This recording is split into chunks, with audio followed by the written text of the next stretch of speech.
This is the Educational Triage Podcast. Welcome. We invite you to come along with us on an exploration of interviews, issues, and other exciting and relevant topics in education, especially alternative education. They say alternative education is a laboratory for mainstream education. Why? Well, join us every week and listen in as Philip Summers Aloha. and I, Tony Hunt, jump in feet first to discuss issues that may affect our classes, students, communities, as well as our teaching. Please subscribe if you enjoy and find relevance in what you experience here. And if you haven't left a quick review, please do. We appreciate your candor and insights so we can improve as we move forward. Now, let's see what's on board today.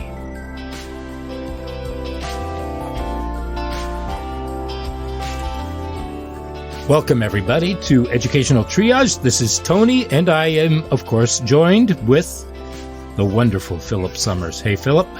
Aloha. How are you doing, Tony? I am well. I'm a little tired, but such is life. Such is life. It's almost energizing springtime, so. It is. I mean, you can hear autumn panting. That's true.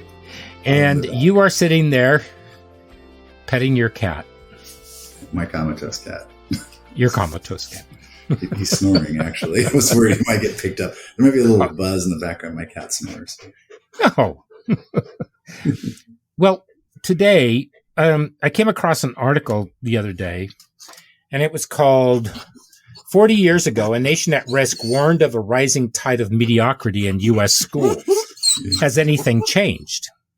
Because we've been through some big reforms, and you and I have been able to work through a lot of that. And has it been worth it? And so this came from the article is in the newsletter called The Conversation, and it was written by Morgan Polikoff, who's an associate professor of education at the University of Southern California. And what did you think? First of all, what did you think of the article? And then we'll get into the meat of it, because now we're just admiring our dishes before we tuck in. The dishes. Well, I made the mistake of refreshing myself too with the whole thing, because I'd sort of lost it all in the time, and it came around in '83, I believe, or something like that, and shocked us all. And I liked the path that we took is interesting. I have a problem with a lot of people that the standards changed. And in an effort to sort of standardize the standards, it's sort of like they changed from place to place. It's hard to explain. What do you mean? There's a better thesis on it. Well, for example, when Ronald Reagan got all behind that, he wanted to keep the states. He got rid of the Department of Education, of course. And, right. Then he made the states more responsible for the curriculums and the freedom to have the curriculum. And at the same time, it's sort of tightened everyone's focus on standards. But what they were standards that sort of didn't match each other. And like the core curriculum eventually came through, and that was adapted by, well, how many states went with it? There was only a few exceptions at the end. There's a few exceptions to core curriculum. There was a few holdouts, but as time there were went 35. by slowly, 35. That's what it was. Yeah. Right. That joined in. And then it sort of fractured a touch because of the 15.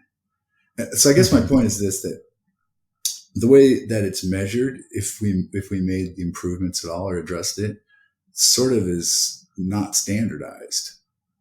They're not as consistent as they can be. Tell me more. Well, I mean, as I said, we went with standards, and we got No Child Left Behind, which was an effort to sort of focus all the curriculum. Right, but that came mediocrity out. Yeah. Right, but that came like almost 2 decades later. Correct. And we're talking about where we are now, though. Yeah. But at the time, there was a focused effort to raise up mediocrity, but it was a lot of publicity in a lot of ways too. Mm-hmm. And then, as in now, they were measuring on test scores that their parents had done, like back in the 60s, like 15 years before or so. And they'd saying that the test scores had sunken greatly, had failed, had gone down greatly, and that was there was a need for alarm, and we might be falling behind other nations. Right. And so the standard there was, what were they actually comparing those tests to then and now, 1983, 82 to 65-ish, for example. And so is that a comparable fair measure? And then since then, having raised the alarm and the movements forward, has there been a consistent fair measure moving forward to see if the mediocrity has left the system? And I would say that's inconsistent as all craziness. It's like, I can't find, I know what the data is. I knew what they were testing against in the from the 60s. And there's a lot of data that says that's not the best measure of the 1960s, for example. It depends on what you look at. But I don't quite know where we 70s. Go from here. Pardon me?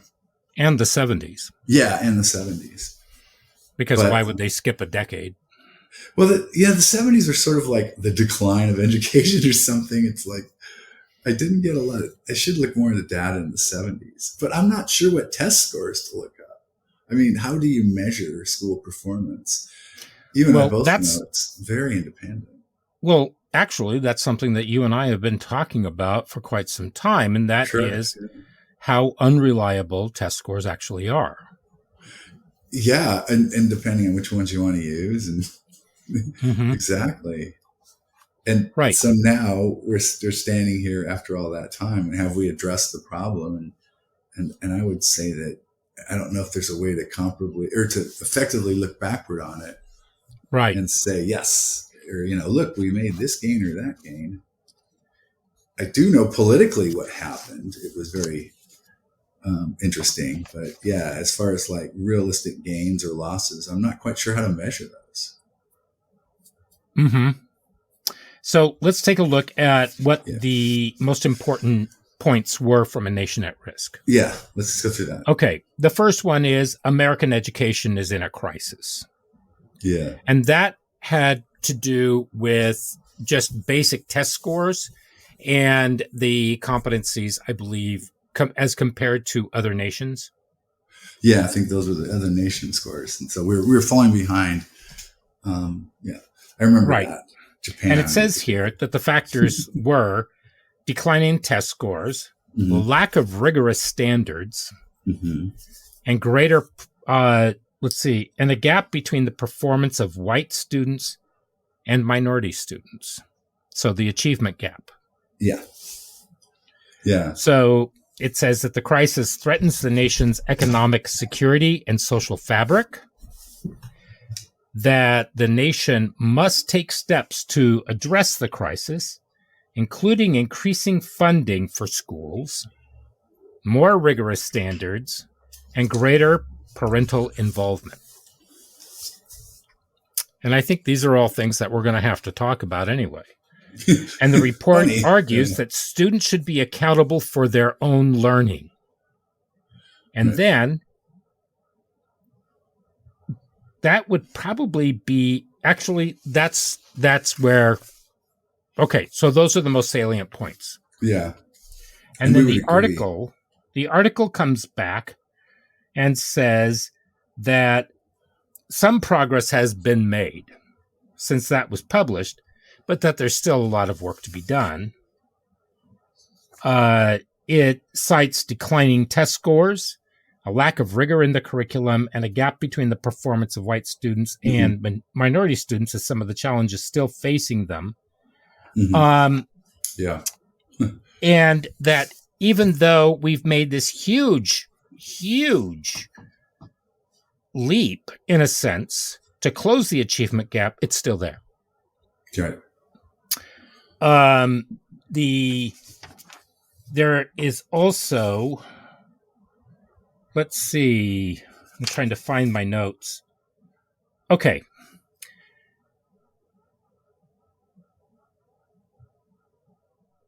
There's still a gap between wealthy families and poor students. So the big thing that I think that we need to look at, though, is that if we take a look at these, we will see that the dropout rate has gone from 14% to 6%, if not better, which is huge. That's true. That is true. It has gone down. So why don't we take a look at the declining test scores? Because reading and math, there were huge gains that were made in reading and math, and then all of a sudden we have learning loss. And the learning loss happened at the end of the pandemic. So they say, yeah, that's the big thing. I'm not entirely sure again what they're basing that on, except for just time out of classes. No, they're basing it on pre-lockdown scores. Yeah. And return to school scores. Sure. So they're taking a look at that, whether or not the kids are proficient or not, because how many kids were actually online learning with their computers, and how many of them were unsupervised and just playing video games or out just doing whatever they wanted to do. Yeah, the blank screen. Yeah, and they just kind of went off and lived life as they saw it fit, right? Yeah, there was a loss in learning per se, and the test scores do show it. There's also so many things going on, too. I fear the reaction to that loss of learning. I've actually heard reports is doubling down on school time, taking away free time, recesses, things like that. And I'm going, no, pull up. That's the wrong approach. We're just going to get more schooly. It's like, ooh, yeah. Have you noticed the kids are kind of going, I don't know if I like this school thing. And you're going to get more schooly. They became more schooly because I don't know whether or not that they took into account any form of child psychology when they started getting more schooly, as you call it, okay? Yeah, just business-like. I mean, what do kids want to do? They want to play. Yes, they do. They have so much energy that they need to be able to blast it out, so to speak. They do. Through recess. I mean, when I would go to school, we would be playing on the playground first thing in the morning. Then we'd go into our classrooms. We'd have a little bit of learning. We'd do whatever, and then we'd blast back out. Then we'd come back in, do more learning, and then we would have lunch. And then we would have more recess, and then we'd go back in the room, and then we'd have one more recess, and then we'd do some more. And by that time, we were exhausted, and we went home. Yep, I remember that. And I don't remember. I liked it. Hmm? It wasn't perfect. I'm not saying the good old days. It wasn't the good old days, but there certainly was lots of room to blow off that energy. Yeah. There was. And what they say is that it allows students the time to process the information that they've had in the morning and to reset so that they're ready. And you have fewer instances of ADHD. You have, mentally, socially, everything. It's all right there. That's where you take care of the majority of it because they're doing social interactions. Yeah. And the problems with kids now is the fact that they're all so locked in on their games. They're so locked in on social media, on their phones. Their parents are on their phones and on their screens. And so how much conversation actually happens in the home? And sure, I know you can say, well, not in my house. Well, we're not talking about you then. We're talking about the vast majority. Talking about the mothers who are breastfeeding while they're scrolling on their phones and their kids are looking at them to try to create a bond with them.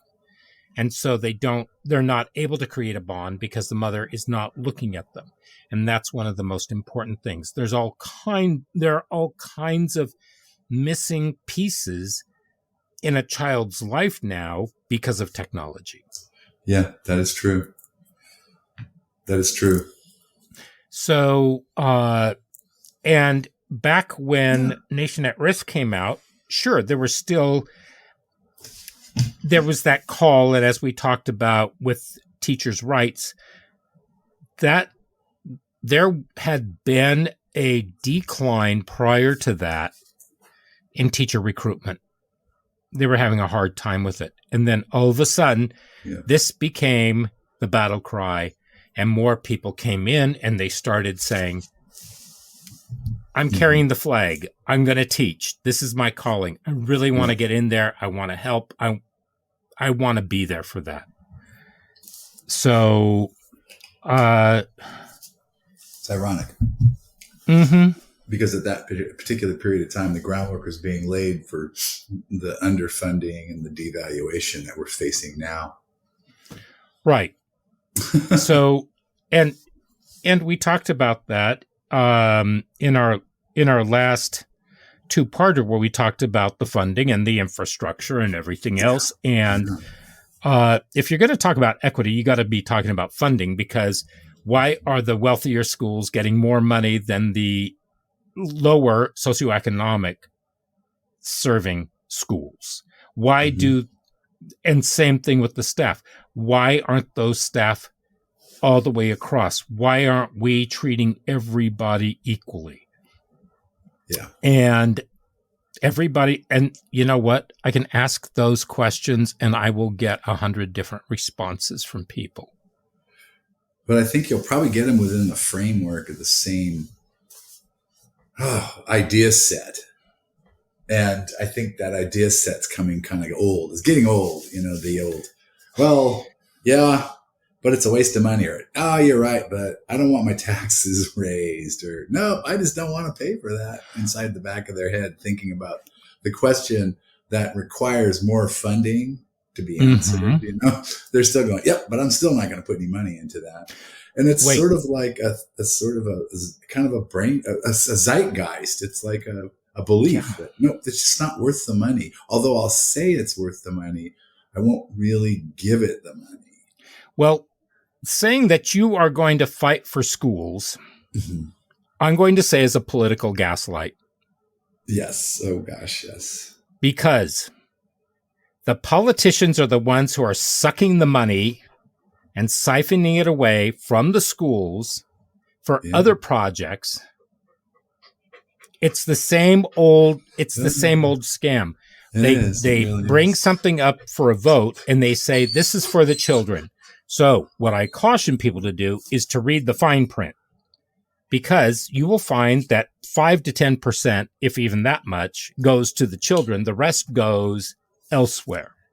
So, I mean, it's that who was it? It was a family member, and he and his wife, they were talking and they said, yeah, we're going to vote for that because it's for the kids. And I said, did you read it closely? How much of that money is going for the kids? And so I tossed the voters pamphlet there, and they stared at me and they looked at it and they're like, no, we can't vote for it. Most people don't read the voters pamphlet though. Yeah, they don't. And other people say, well, even if 5 or 10% is going for the kids, that's enough. And you think, really? Well, the problem, too, is that, at least in the state of Oregon, the way it was, still is, that there's that bond, and that bond doesn't pay for teachers. It pays for, like, the new facility or it pays for stuff. It doesn't pay for people. And people don't understand that. Well, I just paid for that, bond. Doesn't that take care of it? No, that's not for teachers. That was for a new school or improvements to the older one. And those are usually done that way. Right. Those are usually for infrastructure. Yeah.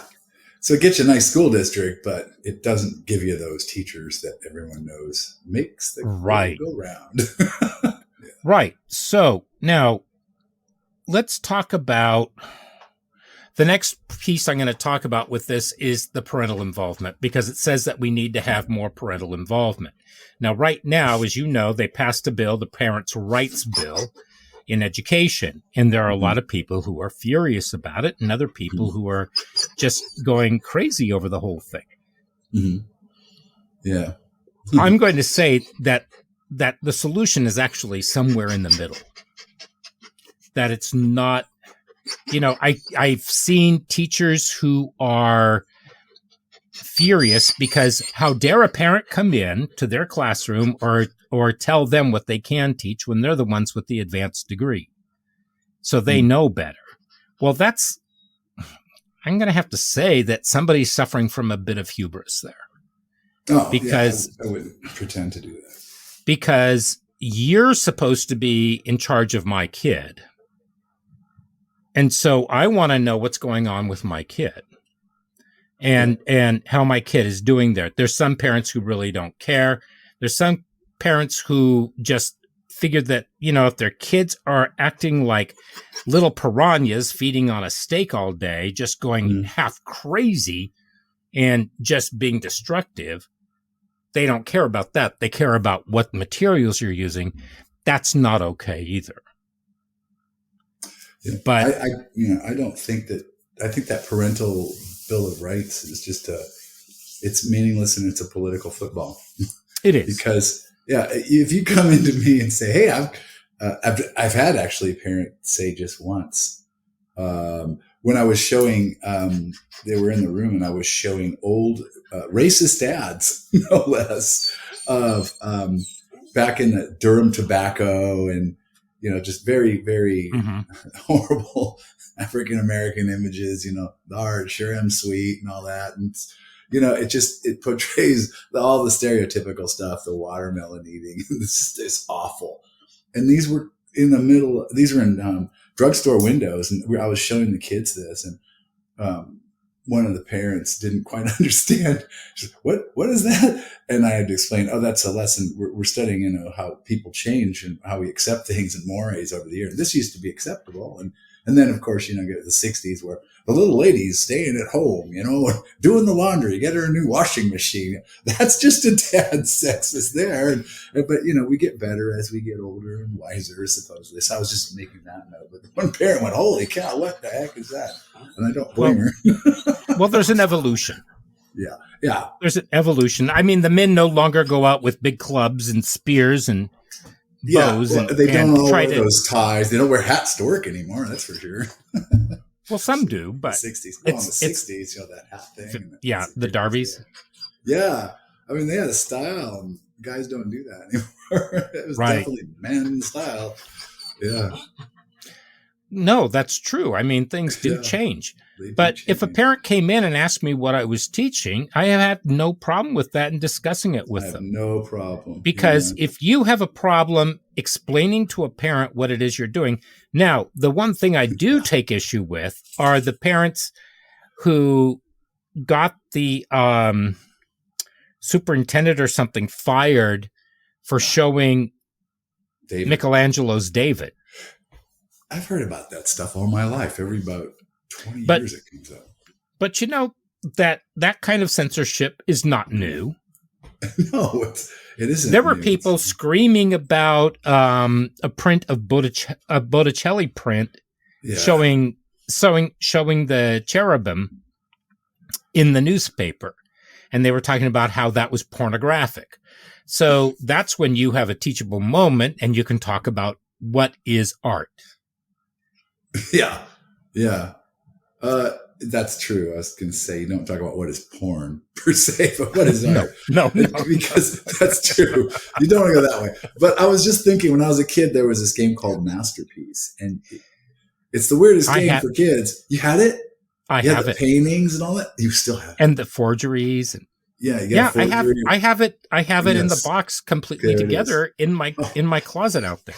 I have the cards somewhere. I bought the set. I had it, and then I have I have all the cards now. But yeah, there was, as I recall, I think there was a great work of art with some nudity, and and I was just playing, nudity. Mastery. Yeah. Did you say nudity? Nudity. Yeah, there was nudity in there. I can't remember which one. I think a picture of David. No, he had to be a painting. So what it was, I can't recall. But nudity it was always understood that was not porn, that was art. It's the human form. What's going to happen in biology class when they have to talk about the reproductive organs and the body? I saw a biology book, for that matter, at that age too. So there you go. Yeah. exactly. So yeah. How you got in trouble for showing David, I don't know. I mean, yeah. I mean, it's one parents of the most complain. beautiful works of art in all of history. It's something to behold. I don't know. And he did it out of marble. Good God. Jeez, it's absolutely magnificent. He carved it out of stone. Wow. I'm impressed. But yeah. Well, yeah, I mean, because he did some delicate features in there. I mean, yeah. Even his nether regions are small. Yeah, they're small. Yeah, and they are intricate. So, yeah, I mean, the guy's cut. It's like, no, I'd be the giant. I'd turn and go, no, you win. Yeah, I'm gone. Can you imagine how that would have been destroyed had he made a wrong thing with the chisel and the hammer? Yes, I mean, I know. I don't even fathom how he did that, and it's so beautiful. It's like, yeah, it's just beautiful in craftsmanship and in conception and in fiber and form and everything. It's amazing. Well, it's a testament to the abilities that people had. Yeah, and to think that that's pornographic in any way, I don't think you're getting it. Right. You're missing the whole human point, I think. Right. So parental involvement, I mean, if parents want to be involved, then that's great. If you want to involve parents by sending out, say, a newsletter saying this is what we're doing, contact me via X and we can have a conversation, or just start up a forum or something where you can get in there. And that way, anybody who has any, they're putting out some bad mojo out there, you can put a damper on it really quickly. Right. But I think that is one area that I think has really gotten, and we've talked about this time and time again. I think this is something that has really gotten out of hand, with people saying no and people saying yes, and just there's not some being extremes on both sides. Exactly. There's some books being, there that are, would make me uncomfortable as a parent. Not that I want to ban books, but it's like, you sure this is maybe high school level, maybe college level, but it also depends on the kid. So generally speaking, teachers don't assign a real uber controversial novel for everybody. I taught my students, I think I brought this up, this story of Epiphany by James Joyce, which is pretty much like 2 or 3 pages, maybe 4. Yeah. And it's all about teaching what is an epiphany. If somebody has an epiphany in literature, and they were 9th graders. Well, I had one parent who went ballistic, had never read it, but they were a televangelist, and they sort of lost it because how dare you teach my child James Joyce? And I said, I'll talk to you and let's have a conversation about it. Have you read it? And he said, no, I don't need to read it. And I said, well, why don't you read it or ask your son to just explain it to you? And I never heard from him again. So sometimes ignorance can be the biggest enemy. It's really something to oppose an idea, contempt without prior investigation.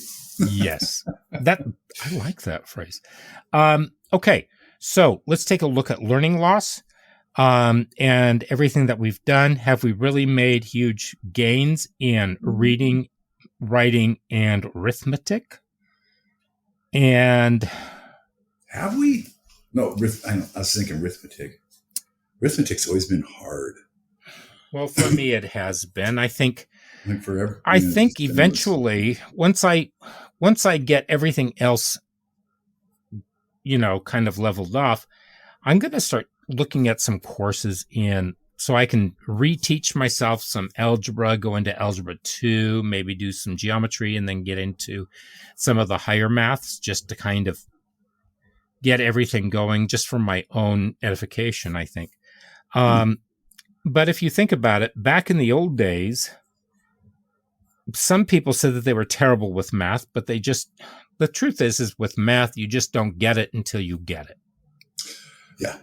And that's what I was sort of getting at was, punny, that we're, as a nation, we've never really been proficient, like at math. We've always thought we're behind in math. And I'm thinking, as a race, as a species, as a being, as a general, I got rid of race, but as general humans, I don't think many of us are inclined, as many, toward math. I think there's a minority of people that are comfortable with it and kind of speak it real well, and the rest of us, dabble in it to varying degrees. I don't think it's ever really been a general aptitude. I can do mathematics, and I've done it for a career and things, and it had to be accurate, like medical math and things. Right. But I mean, I would never dream of going into engineering. It's like, oh wow, funny story. I don't think that way per se. Yeah. This is the person who barely passed geometry and algebra 2. And I was offered a job as an engineer, and they were going to send me back to school to get my engineering degree. Yeah. And I thought, oh, no, I don't know how I'm going to be able to do any of that. No. No, it just doesn't float your boat. Well, it would have been interesting, but I think I would have been stressed out because having to go back to school, because I was done with school. So, and I think those are the two biggest components. What's the relevance of what it is that you're learning, and how ready are you in order to take those on? So, and I'm not saying there it is. And I don't think that we have it in our culture to do math or anything. I think for a long time, and you might find this other people agreeing with it, but I think we went with the lowest common denominator and tried to work our way up, rather, because I've seen this in classrooms where you teach to the lowest common denominator. You don't teach and then help kids get up there, because if they don't have to do anything in order to figure stuff out, and they don't see it as achievable, then it's boring. And why would they want to do it? Right. But if you have something and you find those little ledges, and you start getting them to climb up those ledges, and you're there and they feel supported, then I think they're going to get there. But there's also teaching that to aspect. excellence. I was that one kid that they were trying to bring up, I think. I may be wrong, but I wasn't that good at it. In any case, it put a spotlight on me, as far as, like you said it yourself, you have to get it when you get it. And I wasn't getting it. And I wasn't for lack of trying. I would have done anything at that time to get it. I just wasn't understanding it. And to this day, it's always been kind of like that. It's like, okay, I work with a concept. I kind of get them later. I mean, after I'm out of the class and I live some life, I go, hey, I'm kind of understanding how that works now. I think I would take the class again. I'd probably do better. Right, because you've had time to process it. Yeah, I use it a little bit. Hey, now I kind of understand it. But for a grade and an exercise, it was like, oh, help. Well, here's the odd part, and that is, the entrance exam in order to get into the School of Education in Oregon maybe it still is, I don't know, was the CBEST, the California Basic Education Skills Test. Which I actually And I looked at somebody who was a bit of a nerd that I kind of sort of knew, and I said, hey, if I pay you, will you tutor me in the math so that I can get through this? Because I had the study guides and everything, and I wasn't sure that I could do it. He got me going, and all of a sudden I realized I knew this stuff, and it just started falling right into place. Oh. And I'm thinking to myself, why didn't this happen when I was in high school? I could have used those grades. I could use this ease, less stress. Hey, well, yeah. I didn't do it. I passed the CBEST, but I did too. I don't remember. And I got a high score on my math. But I remember taking geometry, and I remember I was on the phone with one of my friends, Karen Basta, and we were on the phone trying to figure out some of these problems in geometry. And all of a sudden, I said, what if? And she goes, and I said, oh my God, oh my God, we got it. We've got it.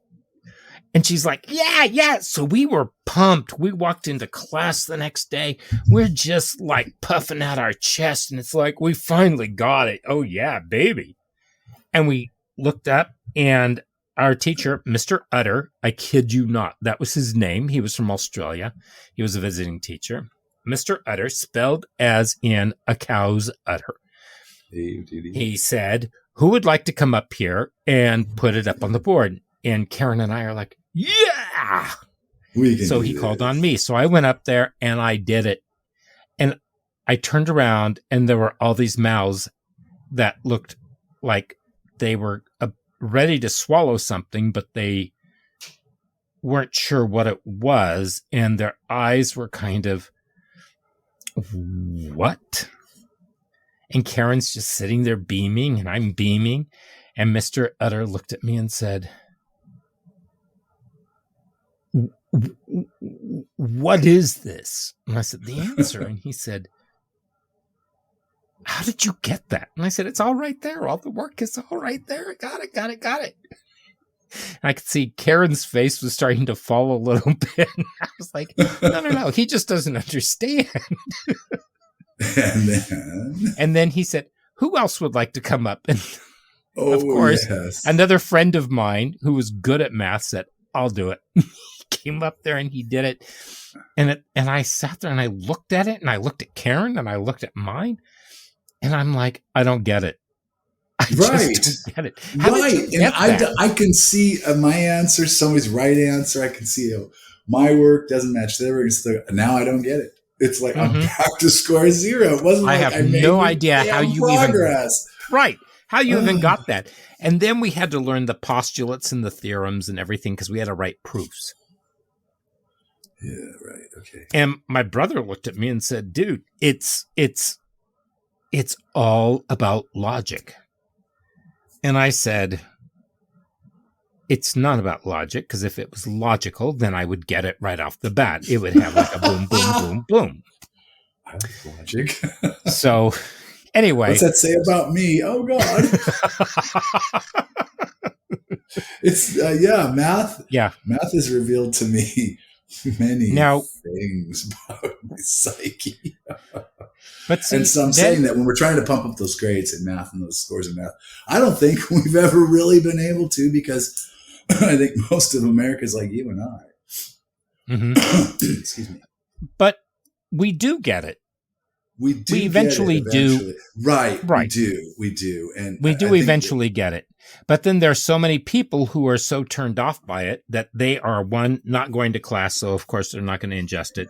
Two, they fail it because it's not a safe environment for them to try anything. Even though I know some incredible teachers who are there constantly, ready to work with the students.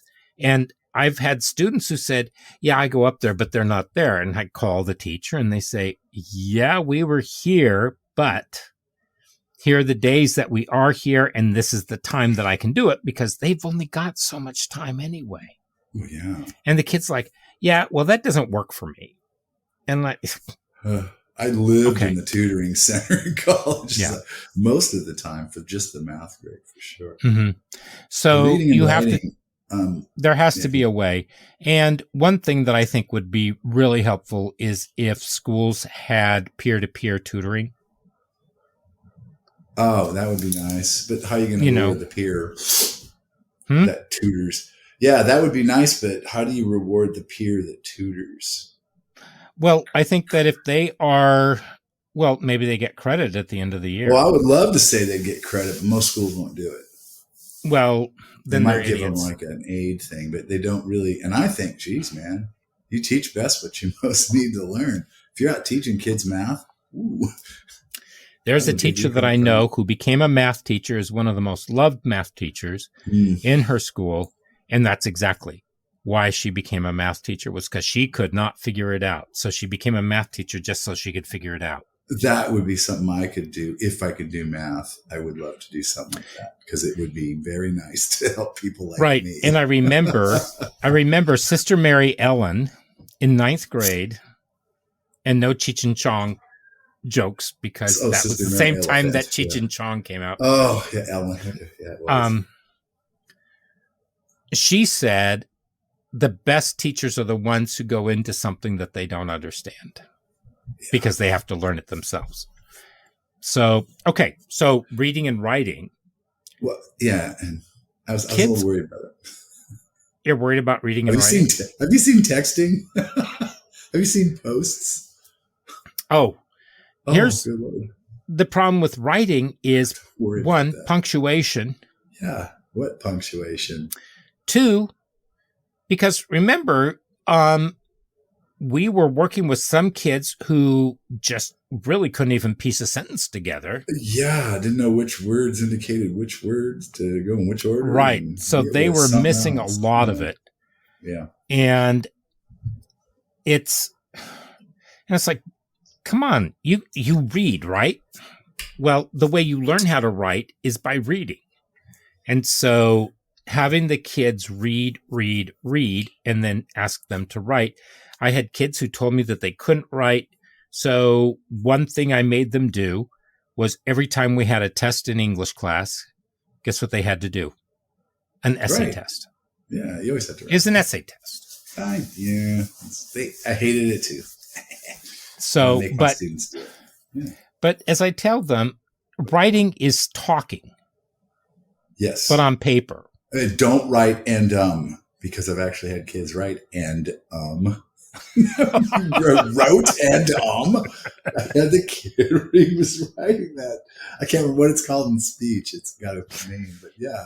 They wrote out their stutter, and it's like, no, you don't have to actually write your stutter. You can lose that in your writing. Well, they also ask, can I just dictate it to my computer? And it's like, no. If you're going to type it, but don't get it off of something else. Yeah, but that's not, you have to develop a voice first, and that's called writing. Right. But, I start at the beginning. We talk about webbing and how webbing can then turn into, and organizing can turn into an outline and all of that. And I heard from a student last night who I taught over 10 years ago, who told me that he still uses all of this in his writing. He loves writing. He hated writing. And then one day he turned something into me, and I guess I made some kind of a comment because he didn't believe in himself. And I said something to him, and he said that turned him around. And it was just one of those moments where you realize, I did do something. Yeah. And that's the moment where, I can't remember what it was I said, but he said, I said this or something, and it changed him. Like, hey, that's why I do this. But the testing, I think the testing is something else that we need to look at, because how are we testing? What are we testing? I know it disturbs the heck out of me. I don't think you can measure the human intelligence with all the different factors, the age, the socioeconomic status, the funding, the this, the that. Or even two persons that are like living in the same situation, they are different individuals, and how do you test for that? I mean, I know how I've made improvements in my life, but I know also that no one has made improvements in their life like I've made mine. Therefore, are mine unmeasurable? Or, you know what I'm saying? Right. How do you measure humans? It's tough. I really resist it. And when they start going, this policy indicates that test scores that we're not doing so well. I'm like, but what test scores? Well, it depends on what we are measuring for. Exactly. And so, the whole premise of it makes me I think crazy. Maybe with the billions of dollars that the testing industrial complex has come out with, that they earn every year, that they should be able to to figure out a way to test kids in so many different areas, in so many different ways. And what are they testing for? Yeah. Just think about how much money that they're getting, and it's still the same method of testing. They have not changed that. So maybe Yeah, the method of testing, maybe that's what needs to change right now. Maybe tell that's me a big about it. one. But then we get back to the funding and the infrastructure, and we look at the lower SES, socioeconomic system, Right. status, kids, and we look at why aren't they able to progress higher. Right. And then there are people in the public sector who say, well, we're trying to do what we can. And then for some reason or other, there is, let's say, a charter school that opens up and the kids run. And so now the public schools have competition, and are they keeping up? So because those teachers aren't making quite as much money as the public school teachers, but what's the big difference? Is that the parental involvement? Is that the parental involvement that we're talking about? Where the parents are being supportive of the students and the school. And so the kids do not want. Yeah. It's small environment. If you're going to one of the too. bigger institutional high schools, then you're stuck in that system. The bell rings, the school's run by the bus schedule. The heck with the kids and the teaching thing. It's the bus schedule. And so you're running a big building like that. It's not going to be as good a learning experience as a charter school. Right. And it's basically all about compliance. Yeah. So he says one thing in this article that really got to me. And I think it's a great summation for where we are today. And he says, the result of all these trends is that the reform consensus that brought about a broadly national approach to education reform, because when up until recently, really, you had both sides of the aisle coming together to work on these policies. They both agree on that one, yeah. They did. So a broadly national approach to education reform is splintering into red state, blue state versions. He predicts, I expect red state reform will likely emphasize school choice and back to basics curriculum focused on reading, math, and the avoidance of controversial topics. I expect blue state reform will likely emphasize whole child supports like mental health, social emotional learning, and curriculum that is intended to reflect the culture of the nation's increasingly diverse student body. Yes. My question is, what is the purpose of the school? Mm-hmm. And if we're talking about reading, writing, and arithmetic, and just having those core subjects, why can't we do that? But we're also modeling the others. And with SEL or social emotional learning, why aren't we working on that in practice rather than in small sessions in the classroom? And what is it that we're doing? Are we doing things that are really benefiting the children, or are they benefiting a political ideology that we want to impart because we're in a school and we feel that that's the important piece of it? Mm-hmm. So my job is to educate children. My job was to educate them initially as an English teacher, as a speech teacher, as a humanities teacher, as a writing, whatever it was that I was hired to do. Mm-hmm. Then all of a sudden we have all these social addendums that came on board. Mm-hmm. And my question is, at what cost? At what cost are we doing that? And is it benefiting the children, or is it benefiting something that we need for ourselves? I think it's overall a political a politically driven sort of agenda, and the kids are stuck in the middle. Right. And so the question then is that why we have so much conflict between the parents and the teachers and the schools? Because the kids are, by and large, their property. So are we entering into the nanny state that we talked about years ago? And so now we're going into some sort of dystopian incubator series where the kids are going to be raised by other people, and we just pay those other people to do it because all the parents are then are breeders and earners who then just commit the kids into the system to come out as processed by whomever as whatever they need. Well, yeah, I think we defend that system.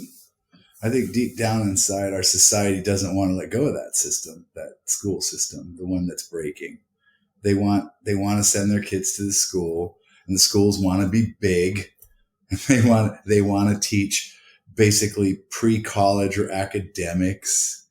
You know, they want to ignore vocation. They want to test and artificially measure, you know, the progress of each individual there against each other. And deep down inside, we don't want to make the radical changes it's going to take to get rid of that system that's been around for 170 some years now. Actually, it's been just a little over 100 years. Remember, we talked about that. That was in the Nickel Goyle. But the Prussian model's in there. The Prussian model, about the it's 1840s, over 100. Wasn't it? When they started 1827. They started imitating factories, basically going, hey, the Prussian army factory. Yeah. It was the Prussian army. Yeah. So it's been so long. I mean, good sakes. Like I said, we're talking about banning ChatGPT in a public school. That got talked about and actually done. It'll get undone, but you can't step in the way of that stuff. Well, I think ChatGPT is actually a very useful tool. Oh, very. And so Microsoft has their version. Google now has their version. And everybody's coming out with their own versions of it. So, I mean, the best thing to do is to get out there and experiment with that. Exactly. You reminded me of another point that I meant to get to, and that is the skills. Students are leaving unskilled. They don't have the skills for vocations. They don't have the skills for jobs. And so then we started promoting the STEM, but we got rid of all the vocations. Yeah. But people's toilets still get clogged, and so do their sinks. People's pipes burst. Who are you going to call? Yep. You're going to call a STEM? Somebody who's in an engineer to come over and do it for you? No, you got to have a why plumber. It broke. It's broken. Here's why. Now I'll see it. I mean, we have to think about all these facets of our own society and everybody who makes up the society. Well, my kid's not going to do that. Well, why don't you let the kid determine what the kid wants to do? Yeah. Maybe that changes. We do have changes in our careers. But that was another thing, because all of a sudden we have these academic reforms that tossed all of those out. And all of a sudden we get back into career technical education and STEM. And the career technical education is now a refined version of voc ed. And we have so many different forms of it that are coming on board. So we get rid of things only to bring them back and have to figure out ways of getting people who are trained enough to bring them back. It's that thing that just changes, but it all stays the same. Yeah. And I believe that this is just another cycle. I think it's a cycle too. I really believe in schools though. We have to make big changes because we can't keep on this bell ringing thing. Is everybody in the whole, everybody can hear it, knows it's wrong. Here's what I would like. Yeah. I would like schools to have to jettison anybody who never had a teaching certificate. I would like schools to have everybody who is an administrator have to go back to the classroom for 2 years before they can have another administrative job. The other thing I want people to do is, as a community, take a look at their school's administration and ask yourself, why do we have an epidemic of teachers leaving when we have an overabundance of administrators who should be in the classroom? So they should cut admin and put them back in the classroom. Wouldn't that solve a lot of the problem? Because I don't know. in the district that I left, they are getting more and more and more admin to the point where their boardroom is no longer sufficient because they have to pack more people in. And so it's a hoarder's nightmare or dream. Really? The boardroom's bad. Depending on, well, I guess maybe it's my nightmare. A hoarder would be thrilled because you can't move around. There are so many people that they have to farm out offices in other schools into the schools. And this is a huge building. And so they have to do the board meetings now at another school. The whole intent of getting this building was so that there was more than enough room for people to move around freely, for the school district to grow in a reasonable fashion. And we would have that because the district only has 2 high schools. Mm-hmm. But then if you take a look at how you have a growing number of administrators in the district, a shrinking number of teachers, and a shrinking number of classified. So the question becomes, excuse me, what is behind this growth of administration? That's a good question. Maybe this is something we need to bring up. We should. I would like to know how many different jobs have been created in the last, say, 20 years. Mm-hmm. In administration. Yeah. At the expense of teaching. Okay. Yeah, it'd be interesting. So, have we come very far from a nation at risk? We have. We've made leaps and bounds. We've worked on the achievement gap, and I think that's the most germane point. But we still need to work on bringing that down. Where are we going to be in another 10 years? That would be interesting. Yeah. Oof. Smaller schools. I just can't cry it enough. I'm working in a lot of big schools all over, and they're beautiful, many of them, but they're big. And impersonal. They're impersonal. They are impersonal. And I worked in such a personal sort of small setting school. I just can't imagine going to school and kind of not knowing everybody in a way, at least a little bit. Not like, who are you? You've been going here 2 years? I don't even know who you are. That's odd. But yeah. But I've known students who sat next to other kids for an entire semester and had no idea who they were. Well, that's true too.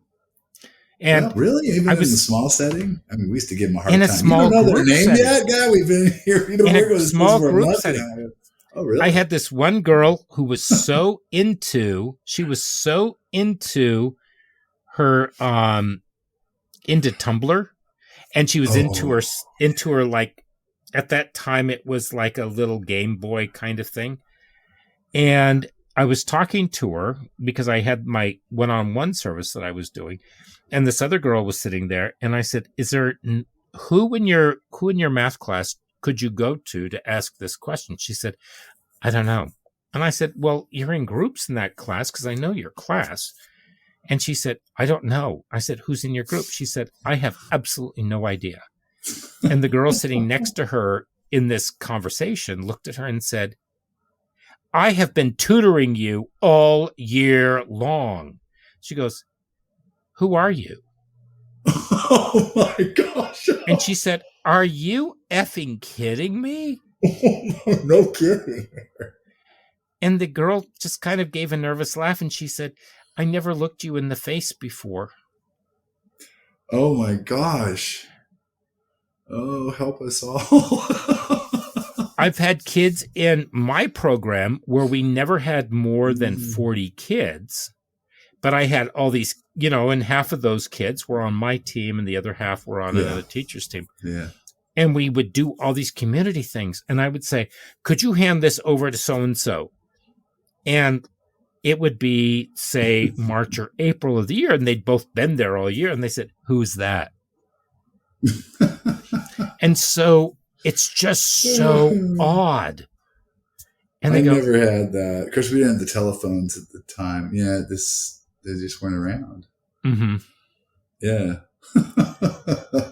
You effing kidding me? I never. She was fit to be tied. Well, yeah. I'm a human being. Oh my gosh, this phone thing is bad, but that's another. Yeah, we all know it. We should stop. I've stopped. This was in 2010. Oh, that was yeah. It's still either 2009 or 10. Yeah, in the spring. It was really, really odd. It got people too. Yeah. Yeah. I know adults that just like all of a sudden they were just stuck in their phone. They were Blackberries at the time. Mm-hmm. Yeah. Whew. That just took over. Yep.